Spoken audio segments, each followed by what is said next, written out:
Hello guys, welcome to my channel. তো guys, আজকের প্রতিবেদনে আপনাদেরকে জানাবো এবার নাকি নীল আধার কার্ড। পুরনো আধারের কি হবে তাহলে? কারা পাবেন নতুন আধার? তো গাইস, আজকে আপনাদেরকে ব্লু আধার কার্ড সম্বন্ধে বিস্তারিতভাবে জানিয়ে দেব। ব্লু আধার কার্ডগুলি প্রাপ্তবয়স্কদের জন্য জারি করা আসল কার্ড থেকে কিছুটা আলাদা।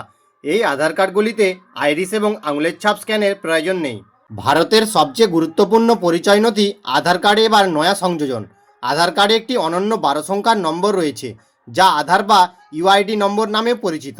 ঠিকানা, যোগাযোগের বিবরণ এবং অন্যান্য ব্যক্তিগত তথ্য সাজিয়ে রাখতে চালু নীল রঙের আধার কার্ড, সংক্ষেপে ব্লু আধার। নতুন bank account, passport, pan card এবং অন্যান্য প্রয়োজনীয় কোনো প্রশাসনিক কাজের ক্ষেত্রে সবচেয়ে গুরুত্বপূর্ণ ঠিকানা প্রমাণপত্রগুলির মধ্যে একটি এই ব্লু আধার কার্ড। তাহলে কি পুরনো আধার কার্ডের ইতি? ব্লু আধার কার্ড কি? নবজাতক বা 5 বছরের কম বয়সী শিশুদের জন্য আধার কার্ডের সুবিধা আগে উপলব্ধ ছিল না। 2018 সালে unique identification authority of India UIDAI শিশুদের জন্য আধার কার্ড চালু করেছে। আর ছোটদের জন্য চালু করা এই আধারের রং নীল, নাম ব্লু আধার কার্ড, যা চাইল্ড আধার কার্ড নামেও পরিচিত।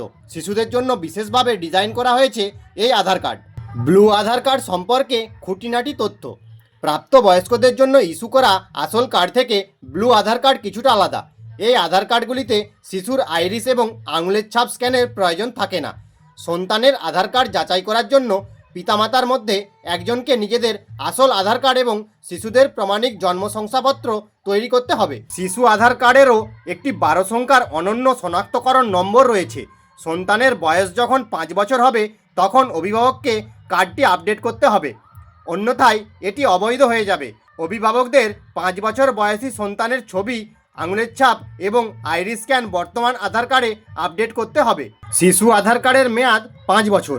যাই হোক, অভিভাবকেরা নির্ধারিত নির্দেশিকা অনুসরণ করে এর মেয়াদ বাড়াতে পারেন।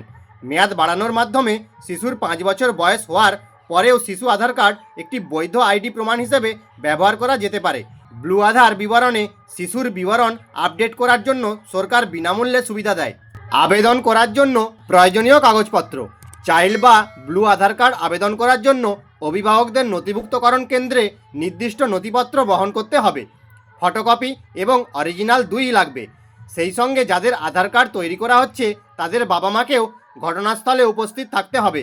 প্রয়োজনীয় নথির তালিকার মধ্যে রয়েছে: 1. সন্তানের জন্ম শংসাপত্র। 2. আপনার পরিচয় এবং ঠিকানার প্রমাণ, যেমন আপনার Aadhaar card, voter ID, ration card. 3. আপনার সন্তানের একটি সাম্প্রতিক ছবি। 4. সন্তানের স্কুল আইডি, সন্তান যদি স্কুলে পড়ে। আবেদন কিভাবে করবেন? 1. ইউআইডিএআই এর ওয়েবসাইটের মাধ্যমে তালিকা দেখে আপনার এলাকার কাছাকাছি একটি আধার তালিকাভুক্তি কেন্দ্রে যান। 2. উপরে উল্লেখিত প্রয়োজনীয় কাগজপত্র সঙ্গে রাখুন। 3. তালিকাভুক্তি কেন্দ্রে গিয়ে আপনাকে একটি আধার তালিকাভুক্তি ফর্ম পূরণ করতে হবে। আপনি ইউআইডিএআই এর ওয়েবসাইট থেকে আগেই ফর্মটি ডাউনলোড করতে পারেন। 4. এবার তালিকাভুক্তি অপারেটর আপনার সন্তানের একটি ছবি তুলবেন। 5. পূরণকৃত ফর্ম এবং সমস্ত প্রয়োজনীয় নথিগুলি তালিকাভুক্তি অপারেটরের কাছে জমা দিন। 6. এবার সবশেষে আপনাকে আপনার সন্তানের জন্য তালিকাভুক্তি আইডি ইআইডি সহ একটি স্বীকৃতি স্লিপ দেওয়া হবে। অনলাইনে আপনার সন্তানের ব্লু আধার কার্ডের আবেদনের অবস্থা ট্র্যাক করতে ইআইডি ব্যবহার করতে পারেন। তো গাইস, এইভাবে আপনারা ব্লু আধার কার্ড করবেন। আর ভিডিওটি যদি ইনফরমেটিভ হয়ে থাকে, অবশ্যই একটি লাইক করে দেবেন।